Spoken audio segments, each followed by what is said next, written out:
In our news-making interview with President Trump a few minutes ago, we talked a lot about juicy new details in the pages of a new book by his last opponent. Kamala Harris's book. She writes that in private, you were very nice to her. And she says that on the phone, you called her a tough, smart customer. Did that happen? Not that I know of, but I was nice to her.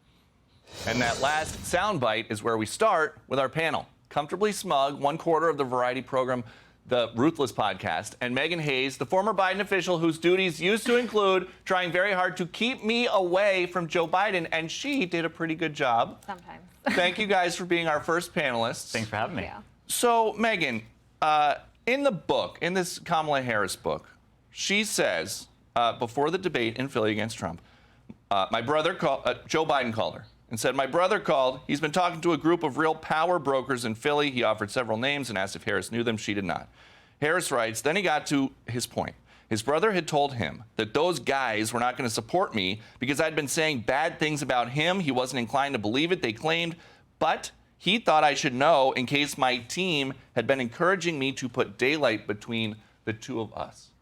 Does that sound like Joe Biden? It doesn't not sound like Joe Biden, but I'm not sure what context this is in. But I mean, look, the vice president has every right to tell her story, and everyone else is writing books, she should too. I, as a Democrat, wish she would not be sniping at other Democrats and wish she'd be pushing back on Donald Trump's economic policies that are disastrous for Democrats. But again, she's entitled to do what she wants to do. And when you say that that does not sound like Joe Biden, as somebody who spent a ton of time with him, please elaborate. I mean, he could be very pointed, and I don't know that it was the context of that conversation or when the timing was, but Joe Biden can be very pointed when he wants to be. And Smug, when you look at something like this, how can it be true? I'm not doubting Kamala Harris's memory here, but how can it be true if all the stories about Joe Biden in the last couple months are that he was in a coma? Yeah, so I think he was absolutely in a coma, but I think a coma patient can occasionally be angry, and that's the only time you'd see signs of life about Joe Biden, it seems like, when it was time for his family to make money or when it was him to try to convince people that he's not actually out of commission. And it's great that we have Biden staffers still trying to cover for the guy that, oh, that doesn't sound like him. Well, I think it certainly does. The guy was never a good candidate and had to get pulled in the last second. Our next topic here, the Attorney General's ears were burning last night. The president posted on Truth Social, in part, Pam, I have reviewed over 30 statements and posts saying that essentially same old story as last time, all talk, no action. We can't delay any longer. It's killing our reputation and credibility. They impeached me twice and indicted me 5 times over nothing. Justice must be served now. He wants prosecutions of James Comey and of Tish James. Smug, should we really be surprised by this? Because didn't Trump run on, for lack of a better word, getting even? He didn't run on getting even. He ran on law and order. And the individuals that he mentioned there absolutely committed crimes and were obstructing an election. They were trying to prevent Donald Trump from getting elected. Unfortunately, the popular vote and the electoral vote went to President Trump. I don't blame him. I think it's time for law and order in this country. And Meghan, we're always, a lot of times when Donald Trump does things that are a first, people say it's unprecedented, it's never happened before. But is this so different from when the last administration and Joe Biden would kind of quietly put out through sources, senior officials at the White House and the newspaper, that during the Hunter Biden case and during the classified document case, he was really mad at his Attorney General, Merrick Garland? I don't think that Joe Biden ever hid his feelings towards Merrick Garland publicly or privately. But I do think what is unprecedented here is the factions in the MAGA base that this is causing, and it makes me curious how long Pam Bondi will last. Because if it's not this, it's the hate speech that she messed up on earlier this week and not releasing the Epstein files. This is creating a huge faction within the MAGA base, and it will be interesting to see how long she lasts and then who replaces her. Our next topic, AOC reportedly thinking about running for president in 2028. She's old enough now. Meghan, that would be generational change. You were a part of the last winning Democratic campaign. Could she win?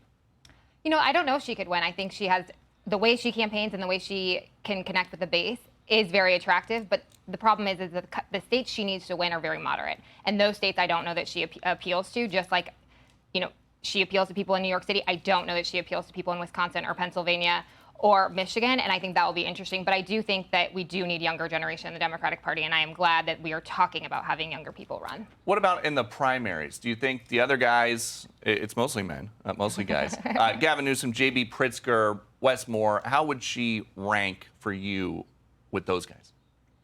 I do not have the same socialist policies and beliefs that she has. I'm probably much more moderate than she is, but I do think she will add something to the conversation. I think she'll make whoever is the nominee. I don't think she will be the nominee. I think she would make that person a stronger candidate, though, for our base and more attractive to moderates. She said the S word, socialist. And so, Smug, I've got to ask you, what does it say about the Democratic Party that the leading contender for mayor in New York right now is a socialist? And the contender right now that we're talking about on a Sunday show, getting the most buzz in 2028, describes herself sometimes as a Democratic socialist. Why are so many people in this country drifting towards this socialism idea? Well, I don't think it's people in this country who are drifting towards socialism. I think it's that party that's drifting towards socialism, and they're allowing a more radical segment of their base to take over that entire party. You're going to have the mayor of New York describe himself as a socialist who wants to globalize the intifada.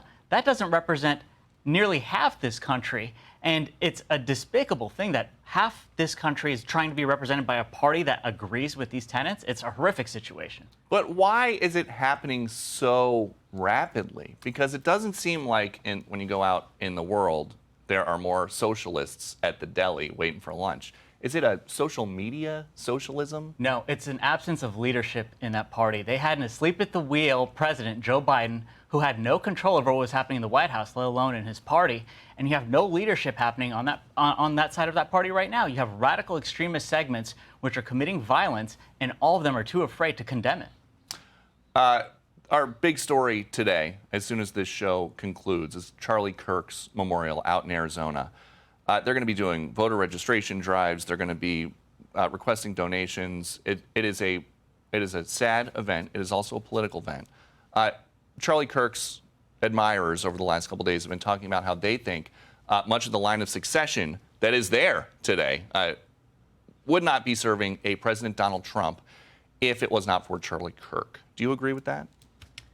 You know, I don't know exactly. I'm sure he played a huge part in getting a lot of young people to vote. I think that he has a huge platform, which is incredibly important. I think that Democrats can take note of how you use social media and how you use younger voices to bring people into the party. So I do think that he probably did impact the election, which is a positive thing for the Republican Party. I don't agree with what he was saying, but those aren't my views. And what do you think, Smug? The 2024 election, would it have gone for Trump without Charlie? I don't know if it would have. Charlie had tremendous success with the movement that he led and the positive message that he had for the youth of this country. And even the way he would do it is showing up to campuses, which are typically just absolute hotbeds for liberals and far leftists. But he would present them with a microphone and have an open discussion. And when you have an open dialogue, that's how you win hearts and minds. And I think that's what he did. He was a wonderful man. Comfortably Smug, Meghan Hays, please come back sometime. And thank you for being our first ever panelist on the show. Thank you so much. Congrats. Hey everyone, I'm Emily Campagno. Catch me and my co-hosts Harris Faulkner and Kaylee McEnany on Outnumbered every weekday at 12 p.m. Eastern, or set your DVR. Also, don't forget to subscribe to the Fox News YouTube page for daily highlights.